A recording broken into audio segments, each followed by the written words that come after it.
আজ থেকে প্রায় 500 বছর আগের কথা।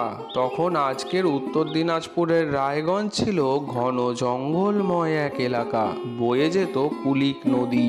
সেই 500 বছর আগে পাঞ্জাব প্রদেশের এক সাধু এসে উপস্থিত হন এই স্থানে। তিনি বুঝতে পারেন এটি সাধনার জন্য খুব ভালো এক স্থান। তিনি একটি গাছের তলায় পঞ্চমুণ্ডির আসন করে তন্ত্র সাধনায় বসেন এবং তিনি দর্শন পান স্বয়ং মা কালীর। মা কালীর আশীর্বাদে সিদ্ধিলাভ করেন সেই সাধু এবং প্রতিষ্ঠা করেন এক মা কালীর মন্দির। শুরু হয় কালীর আরাধনা। বেদিতেই প্রথম পুজো শুরু হয়। কেটে যায় বেশ কিছু সময়। 1216 বঙ্গাব্দে দিনাজপুরের রাজা স্বপ্নাদেশ পেয়ে এই স্থানে নির্মাণ করেন কালী মন্দির। এরপর কেটে যায় বেশ কিছু সময়।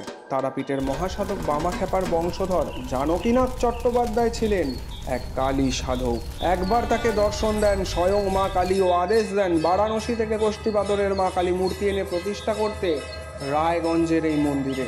মায়ের আদেশ মতো তিনি প্রতিষ্ঠা করেন কোষ্ঠী পাথরের মা কালীর মূর্তি। তারপর থেকেই এই মূর্তিতেই পুজো হয়ে আসছেন মা নিজে। জয় মা করুণাময়ী মায়ের জয়।